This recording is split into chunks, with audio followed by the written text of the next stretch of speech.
And it is an honor to be back in Oregon and on the West Coast. 40 Days for Life has really exploded on the West Coast. California is always our largest state. We have more campaigns in the state of California. That was not originally the case.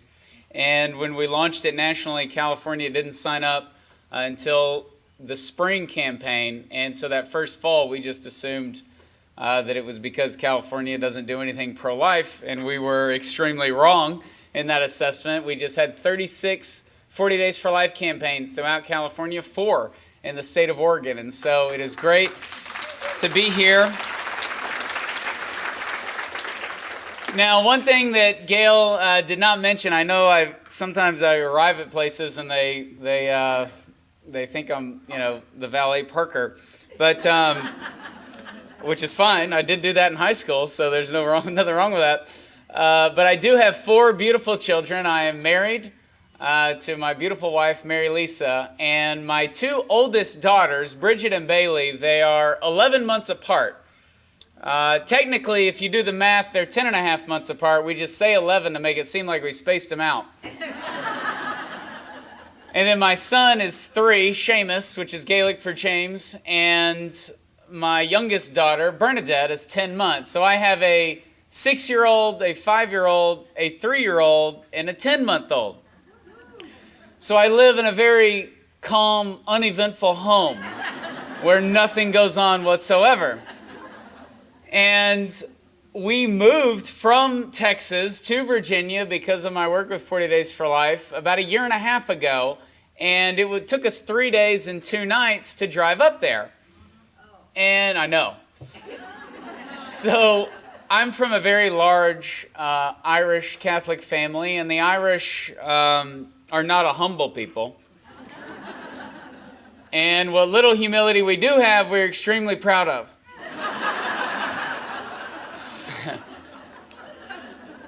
Only the Irish people laugh at that.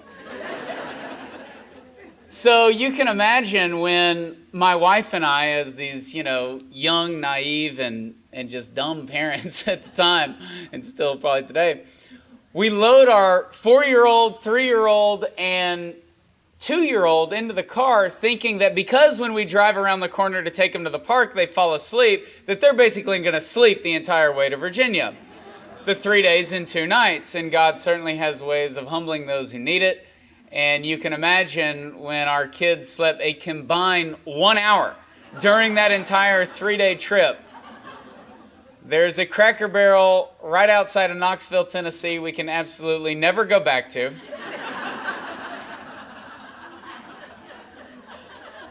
And to this day, my wife and I talk about it, the kids were good, but they were awake. And in a car, they can be on good behavior, but they were awake. And we have absolutely loved living in that part of the country and having something that we just used to read about in textbooks called fall. And it's been such a beautiful part of the country to live in. There is some madness out there, but being in Oregon, I don't have to go into that. I just, arrived a couple of hours ago, and I have to say, don't take for granted what you have in the leadership of Gail and Oregon Right to Life. It is very...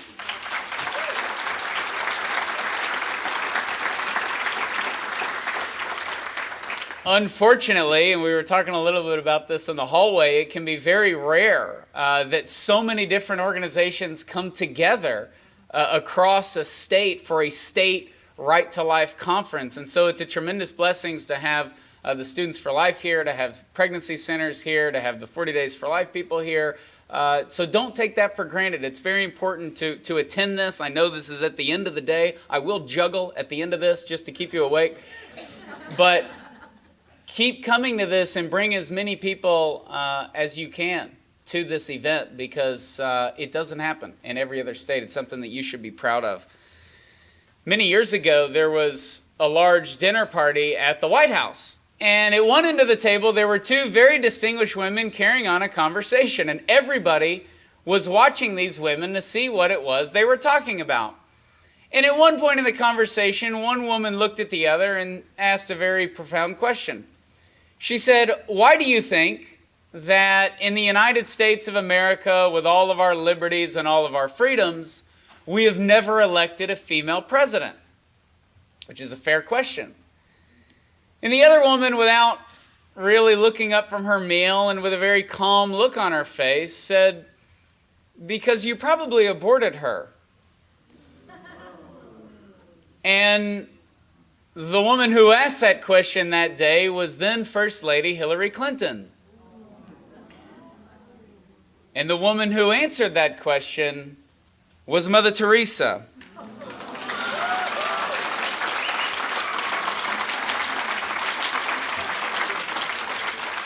Every now and then, we have somebody who comes into our culture and looks at it for what it is.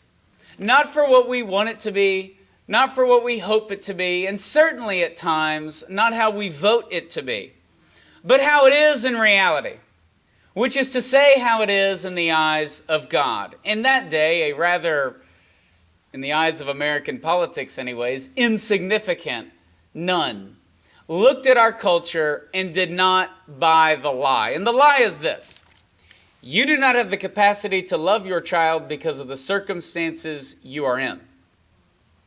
This is the lie that claims nearly 4,000 innocent little boys and little girls every single day.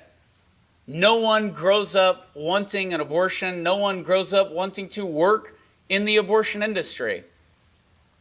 And yet, as we are here today, in the midst of the 40th year of legalized abortion, the 40th anniversary will be January 22nd of 2013. We are still gathering in rooms like this, and we are still more uncomfortable as ever when abortion comes up in a political debate, during a judicial nomination, or even during a sermon. Because thank God that after 39 and a half years of legalized abortion, we ultimately have not bought that lie. That you can divorce the most sacred bond in our humanity, the bond between a mother and a child, and call it a choice. This is the most common surgery in our land, and yet, according to Webster, abortion is the second most controversial word in the English dictionary, behind only the racial slur used for African Americans. It's number 2 behind that word, and it's the most common surgery in our land. Now, here in Oregon, if somebody asks you your personal, political, or religious view on having your wisdom teeth taken out, you would probably think that they're a little nuts. And they would be, because nobody cares. That's the second most common surgery in our land. But abortion, something that happens nearly 4,000 times every single day, we are still so hesitant and uncomfortable even to talk about. And so it's crucial that we're at this conference and that we leave this conference and take this out into the world, because it needs to be talked about, it needs to be acted upon, because abortion gives us a sense of urgency that no other issue in our nation does, because it's daily, and we are losing children that we will never get back, that are unrepeatable, made in the image and likeness of God. The mentality that we are fighting is a very real one, and I don't know about here in Portland, but nationally, the media is not biased, and they really just report the facts. Now, a couple of months ago, I did hear a news story. It was on Fox News, and it did speak to the mentality that we are up against. And it was about a young couple, a married couple that was open to children, and they found out that the wife was pregnant, and so they went in to have an ultrasound done, and they found out, as some couples find out, there were not one baby in the womb, there were 2 babies. They were having twins, and they were ecstatic. And so they went into that healthy frenzy that every couple goes through, every family goes through, where there's just nothing like anticipating a baby. It can be madness at times, but it's also very exciting. You have to rearrange rooms and paint this wall and knock this wall out sometimes and do whatever. I've been told there's really nothing like anticipating a grandbaby. But in my house, we're just trying to make it through the weekend. I brought that up to my wife, and she said, we're not there yet. We can't talk about that stage of life. We have one in kindergarten. But there's nothing like waiting on a new baby to come into the family. And this couple was no different. So they set up and painted 2 new nurseries and got 2 new cribs and were ready to welcome home their beautiful twins. All until they had tests run and found out that one of the babies had Down syndrome.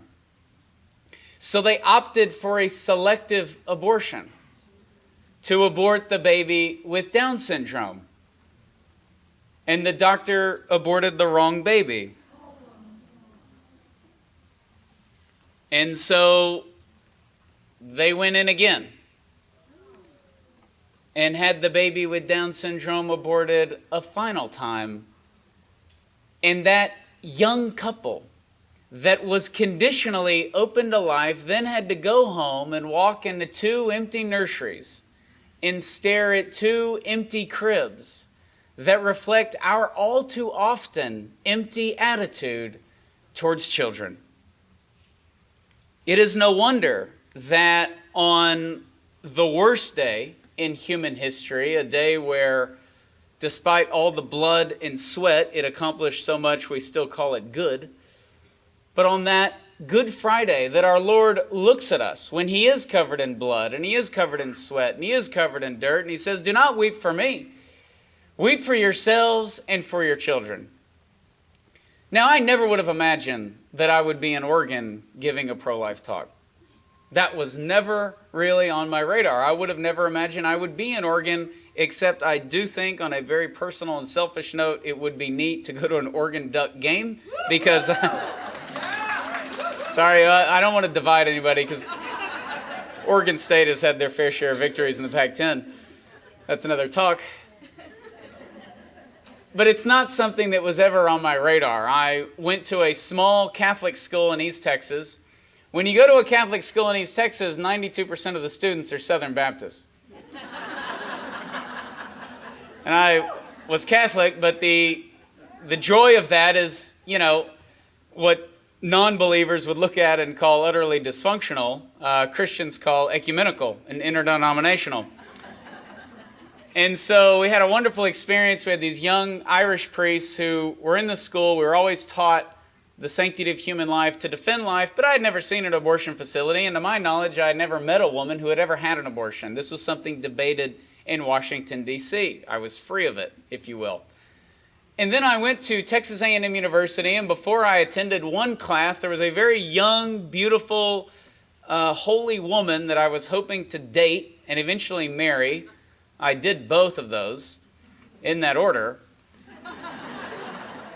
And she invited me to go out and pray in front of the local Planned Parenthood abortion facilities. I didn't even know Planned Parenthood did abortions at the time.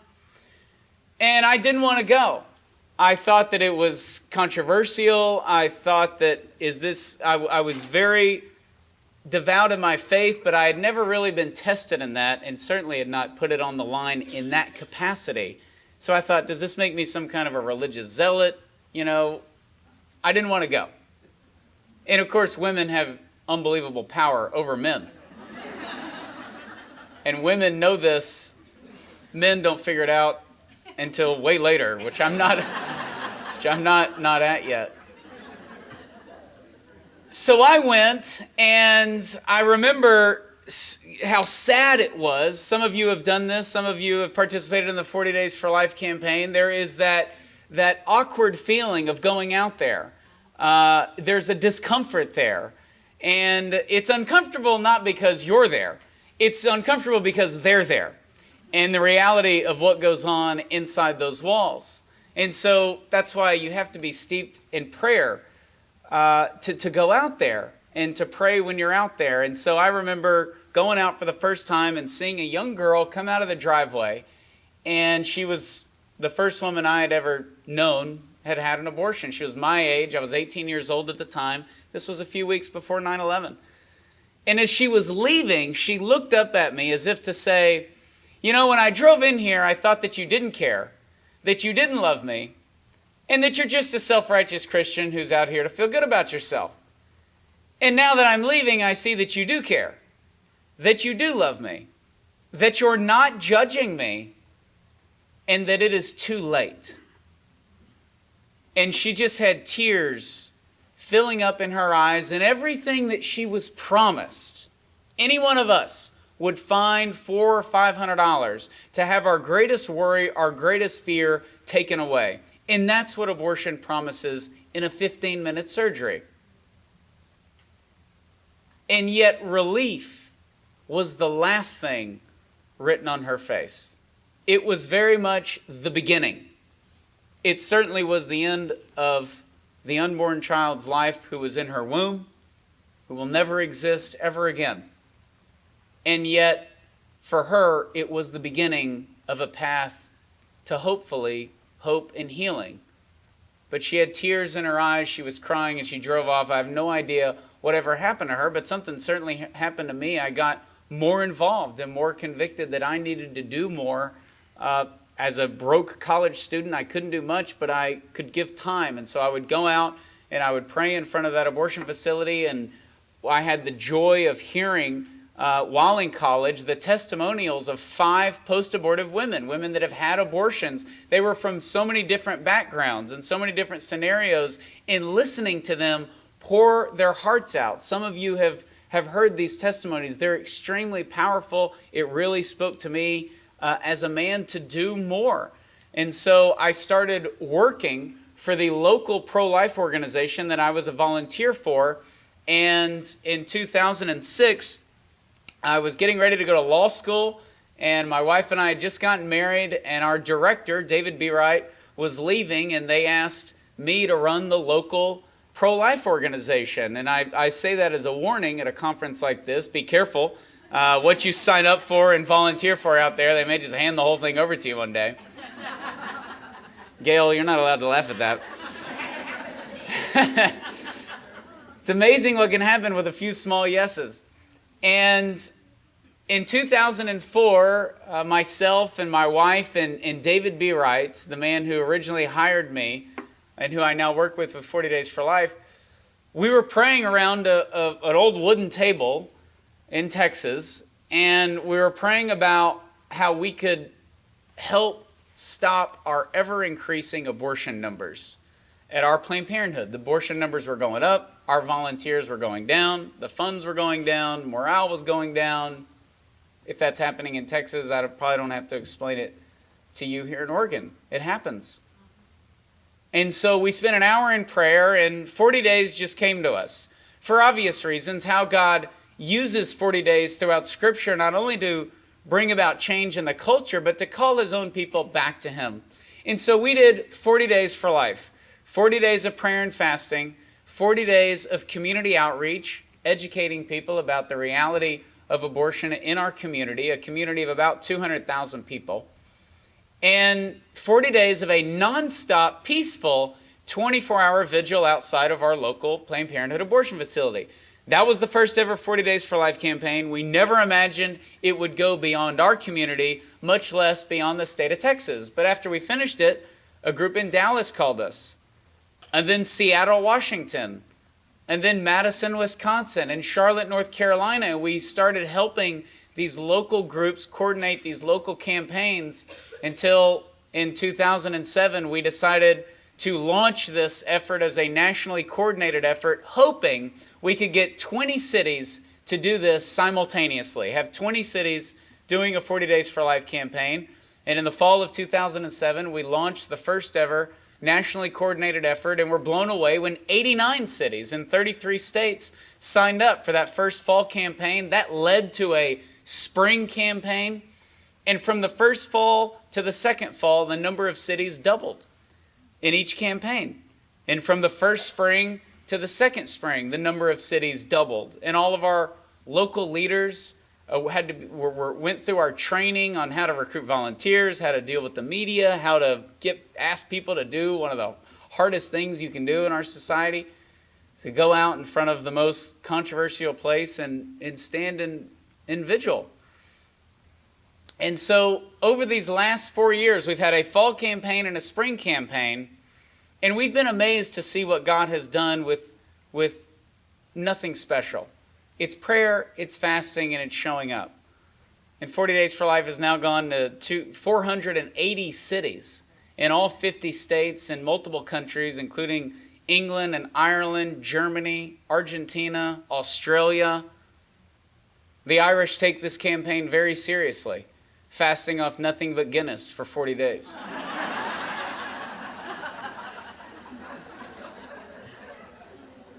As we saw the campaigns grow, we began to get reports from our local leaders. And to date, we've seen over the last 4 years, 5,928 lives that we know of that have been spared from abortion. We've seen 20...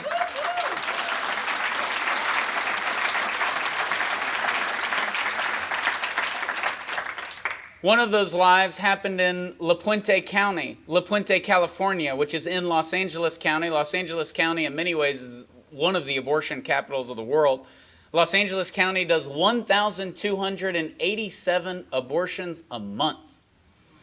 And there was a very notorious abortion facility there, and our local leader, a little lady named Yvonne, who has a lot more fire than her name would suggest, she decided to lead a 40 Days for Life campaign right outside this facility. And this facility was run by a woman who had run 5 previous abortion facilities. She was very much a veteran. But Yvonne picked that location. It was close to her house, and she knew that a lot of abortions were done there. It was a terrible location because there was just a driveway in the public right-of-way. You couldn't even see the abortion facility. It was buried back. You couldn't even see it from the road. So they really had no chance to reach out to the woman, but she said, you know what, we're going to sit here and we're going to pray. And so after 4 40 Days for Life campaigns, that director of that La Puente abortion facility told Yvonne that their business had dropped so much they could no longer keep the doors open, and so they closed that facility.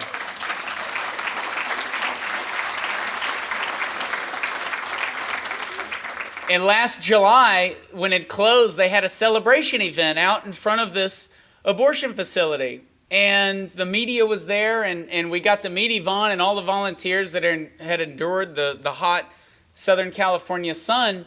And when David and I flew out there, we flew out from D.C. to L.A. and then back all in one day, which nobody should ever do.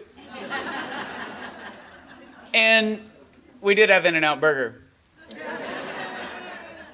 And so when we were out there, we saw this place that was closed, and Yvonne came up to us and she said, I want you to meet somebody. And she took us over, and there was a teenage mom holding this cute, adorable, chunky little baby girl. And her name was Leah.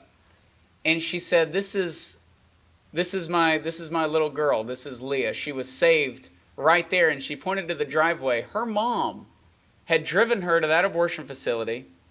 Her mom was discouraging her to have the abortion, but the daughter insisted, and so they went and they stopped in the driveway for about 5 minutes as the people were out there praying. And the teenage mom sat there and she said, Mom, why are those people screaming at me? Why are they yelling? And her mom said, what are you talking about?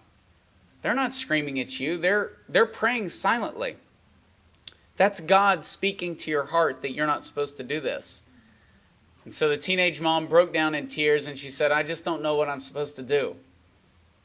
And her mom looked at her in the rearview mirror and said, your tears are the answer to that question. And she turned around and she gave birth to this beautiful little baby girl, Leah. And we met Leah's mom, Leah's grandma, and Leah's great-grandma, who were all out celebrating in front of the place that Leah was scheduled to be aborted in. And Leah would have joined the nearly 4,000 other children that day and become a statistic and lost forever. And here she was, as joyful as ever. 4 generations. That La Puente abortion facility is one of 22 abortion facilities that we've seen close after 1 or more 40 Days for Life campaigns.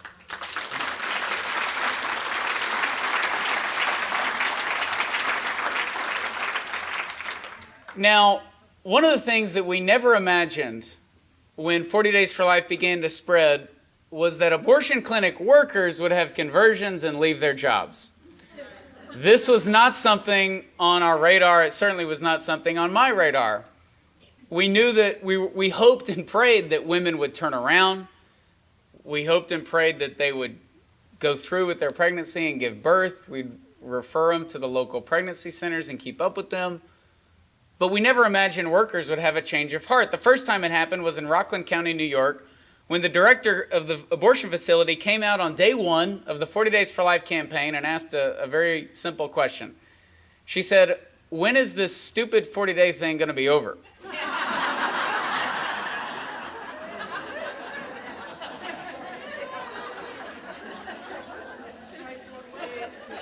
And there is no way to answer that question without being a smart aleck.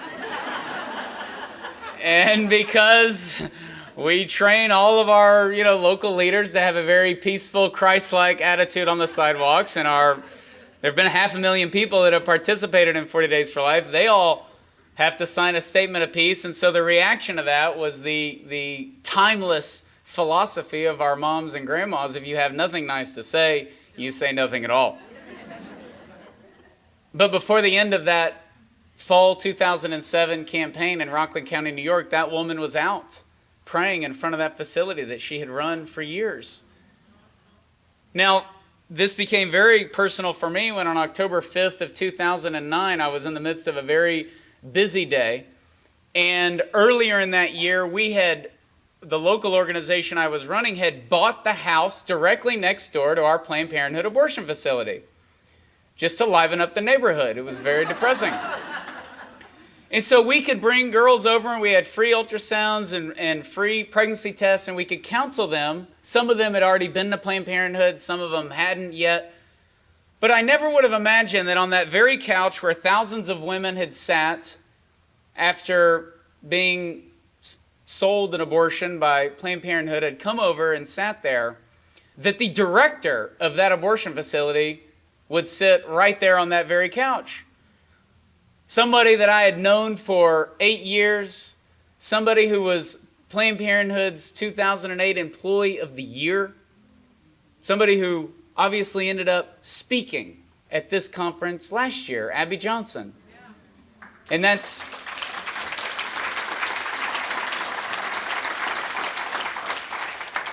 Now, I had known Abby for 8 years. I've known her 11 to this date. I was joking with her 2 weeks ago that I've still known her longer as a Planned Parenthood employee, even though we're friends and our kids are friends and all that. But after 8 years, Abby had never seen her product. And for the first time, she was asked to assist with an abortion, and she saw a 13-week-old baby boy fight for his life and lose it right before her eyes. One of the things that Planned Parenthood liked about Abby, and she was certainly good at putting up a front for us, was how tough she was and how cold she was to abortion. That's why they kept promoting her throughout her young life. She volunteered for Planned Parenthood for the very first time, the first time I ever went out to go out with my then girlfriend and pray in front of that abortion facility. We'd known each other through this fence for many years, began working for opposing organizations at the same time. There are media interviews of Abby and I going at it on different sides of this issue. And yet when she saw her product and she saw that abortion happen, she acted as if it didn't bother her. She went into her office and she had what any one of us would have had in that moment. She had a meltdown. And she thought, what in the world have I done? And the thousands of women that she had counseled started to go through her mind. And she looked out the window and she saw two of our volunteers out praying for her, and she knew God was calling her to leave the abortion industry, and she resigned the next day after coming into my office, October 6th of 2009. I know many of you have read her book, Unplanned. It's been a phenomenal story of what can happen to the human heart, how far it can fall, and how far it can come after falling. It's a beautiful story. Her story really has played out in a number of different efforts, particularly one in Sherman, Texas, where Ramona Trevino was running a Planned Parenthood abortion facility. And Ramona started doing something that abortion clinic directors should not do. She started listening to Catholic radio. That's something you should not do. They need to put that in their training. And so she had been away from her Catholic faith for years, and she started coming back to it. And one day, she heard a quick 3 or 4 minute interview from Abby Johnson and started to rethink where she was working and why she was doing what she was doing. We had never had a 40 Days for Life outside of her Planned Parenthood because a local leader named Jerry signed up for the fall of 2010. And in his own words, as the campaign got closer, he chickened out. And Jerry is very wise. He's about 60 years old. He's a man of great courage, and he said, I can't do it. And he chickened out. So then he built up the courage, and he decided to lead a 40 Days for Life campaign the following spring, the next time it came around, spring of 2011, just a year ago. And so on day one, he goes out there, and he has his volunteers, and he's set up, and it's day one of his 40 Days for Life campaign, and out comes Ramona, just happy as can be in her Planned Parenthood scrubs. And Jerry kind of gets nervous. He's, they're going to call the police on me. They told me this would happen. Why did I get myself into this mess? Here comes the director. And Ramona asked Jerry, excuse me, is this a 40 Days for Life campaign? As if she were overjoyed that her side had been chosen for this 40-day protest. And he says, yes, I'm the local leader. And she said, well, I've really been struggling in my conscience. And I heard Abby Johnson on a radio interview, and I'm thinking of leaving Planned Parenthood. Wow. And Jerry is just blown away. He had heard stories of clinic workers leaving, but here he was a couple of hours into his campaign. And he had no idea what to do, but he had a copy of Abby's book, Unplanned, which had just come out at the time, and she read it. And about a month later, she resigned. And I'll never forget.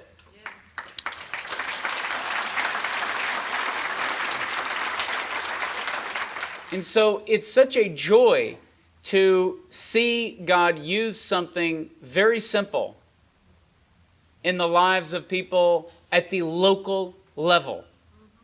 I tell you all of this about 40 Days for Life to make one simple, narrow point for you here today. This is a local problem, and it has a local solution. And in Oregon, you are that solution. Abortions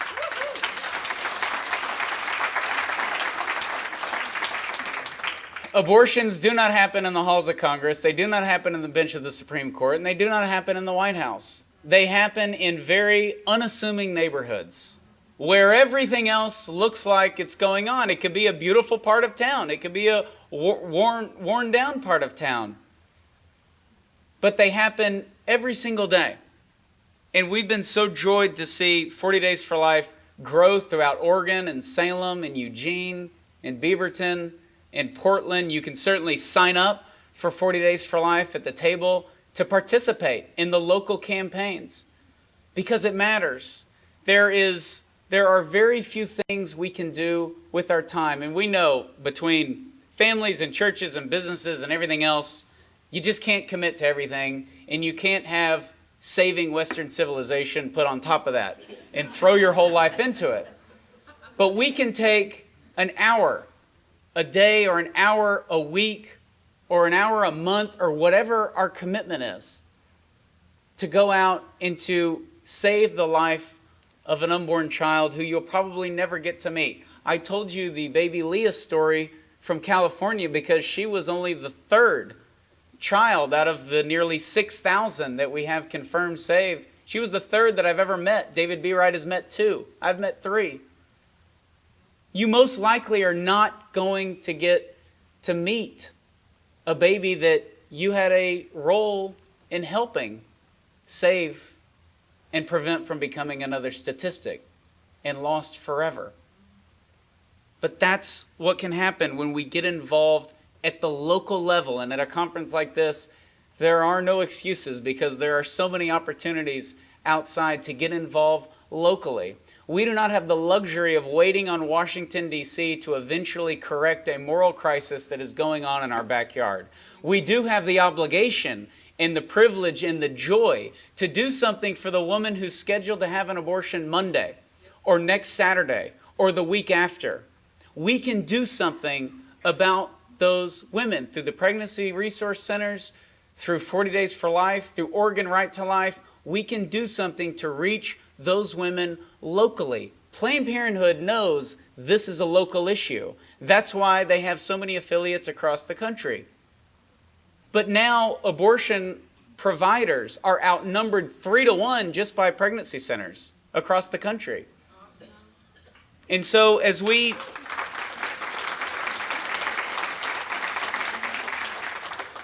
of the 9,990 reported abortions in the last year in the state of Oregon, 9,990 abortions in the state of Oregon, while that can be an overwhelming number, it's also a number that we can work with. 54 million since 1973 is overwhelming.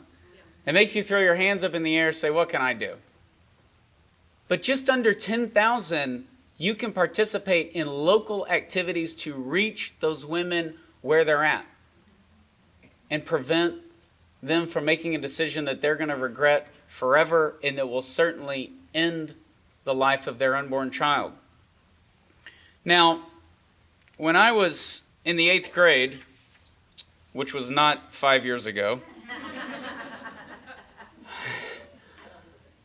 I could be, I heard a sermon by a very large, just geographically large Irish Catholic priest. He was 6'4", 300 pounds. He called himself Darth Vader.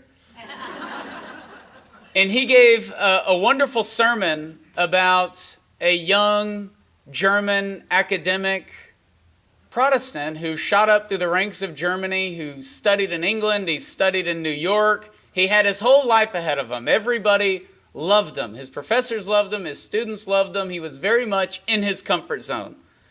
All until he got word of the rise of the Nazis in his homeland. And he decided to return back to Germany to speak out against Hitler and the Nazis, and was one of the first to do so. And eventually, money that he was using to have Jews escaped into Switzerland was traced back to him. And he was captured by the SS, where he was sent to a number of concentration camps, where he ended at Flossenburg. And in Flossenburg, he was no fool. He knew that a lot of people went into Flossenburg, but not a whole lot of people came out of Flossenburg. And so he would pray in his cell at night, and sure enough, one night, 3 SS soldiers came to his cell, and they took him out into the courtyard in front of the concentration camp, and he assumed he would be shot by a firing squad because he had seen that done to other prisoners of war. But they wanted to make an example of this young pastor, and so they stripped him down, they laughed at him, they mocked him, and they pointed at him, and they said, "Let word leave Flossenburg that this is what happens to Christians who speak out against Adolf Hitler."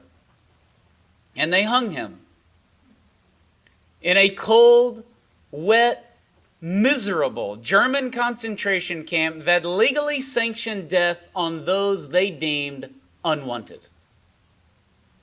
The martyr, of course, is Dietrich Bonhoeffer. And Dietrich Bonhoeffer's story is probably one of the most well-known martyrs of the 20th century. But my favorite part of his story is when he's in New York, because a friend asked him and said, "Dietrich, I know you. If you go back to Germany, you're going to get caught up in this mess. You may lose your life. You may be captured. Why bother?" And Bonhoeffer responded by saying, "I want to do this, and I must do this, because I feel our Lord Jesus Christ would have done nothing less for me." 3 weeks after Bonhoeffer was killed, Flossenburg was liberated, and the Allies won the war. 3 weeks. He had no idea how close he was to victory, and neither do we here today in modern-day America. He didn't know how close he was, and perhaps he didn't even care. Maybe he was like Mother Teresa, who said, "We are not called to be successful, we are called to be faithful." One of my favorite Bonhoeffer quotes is, when Christ calls a man, he is saying to him, come and die. When Christ calls a man, he is saying to him, come and die. That's a great quote because he gave it at a point when his life was not in danger, when he was living in his comfort zone. Now, most of us, probably all of us, are not going to be martyred. We are not going to have a red martyrdom. In the early church, the early Christians were fed to lions. These days, if you're eaten by a lion, it is probably your own fault. I once said that, and a man came up after me afterwards, and he said, I resent that. I was in Africa hunting, and I was almost eaten by a lion, and before he could finish the sentence, his wife said, and it was his own fault.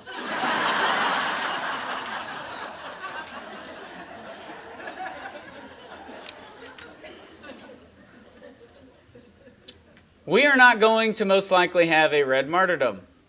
And abortion does not come to us with Nazis and with tanks. That would be simple. That really wouldn't be controversial in our nation. When we were faced with Nazis and with tanks, we reacted, and we did so in a unified effort. It comes to us with a lie, because it has to, because it's so ugly and it's so evil. And like all evil, it ultimately ends in death.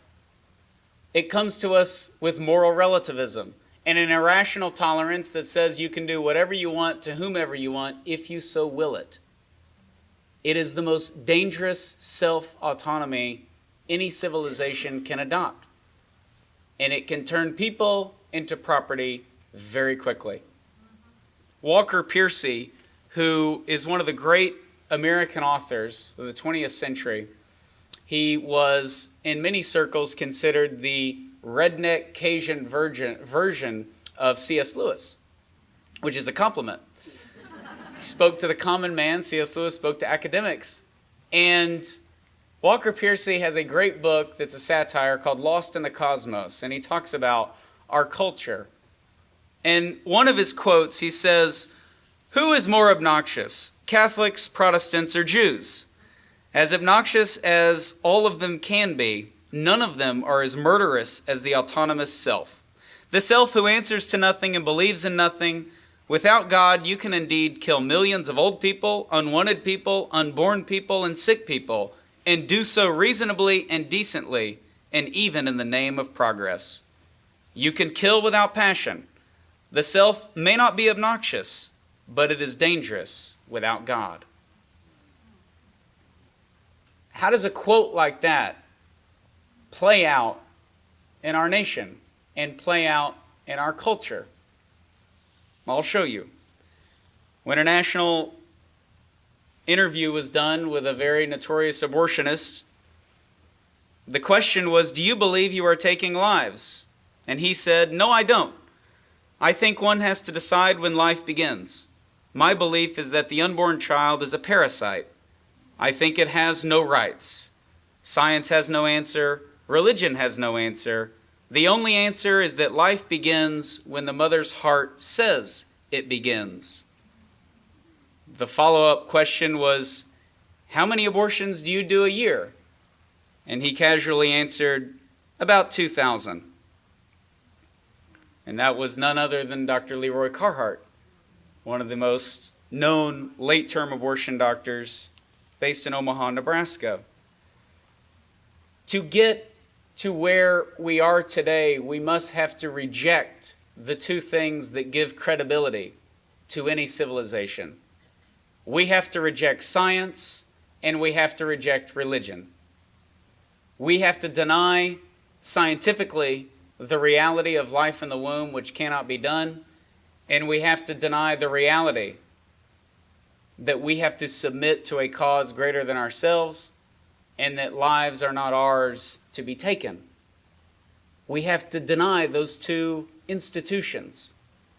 And we are doing so very creatively in our nation today. And John Adams tells us this democracy was made for a religious people. Any other kind, and it is sure to fail.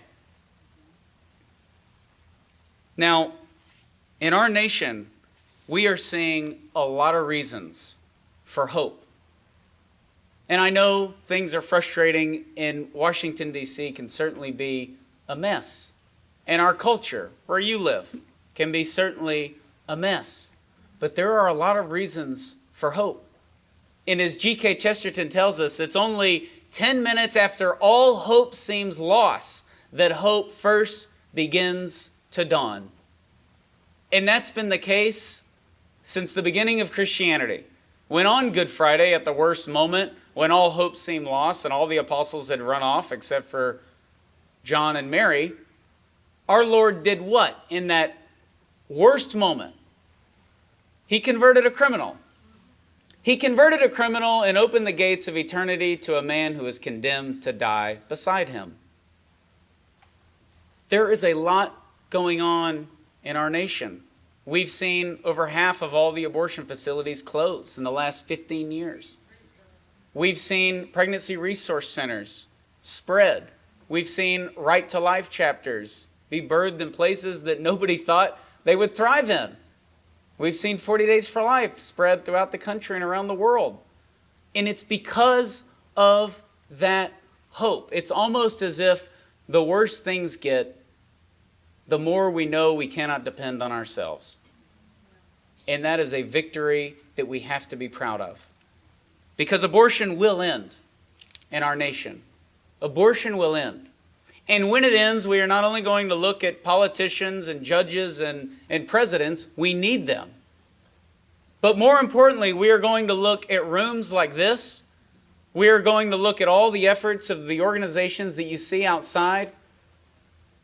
And we're going to look at individuals, you, people who looked at the greatest injustice that ever entered America and did not throw your hands up in the air, but said, I want to do this and I must do this because I feel our Lord Jesus Christ would have done nothing less for me. God bless you.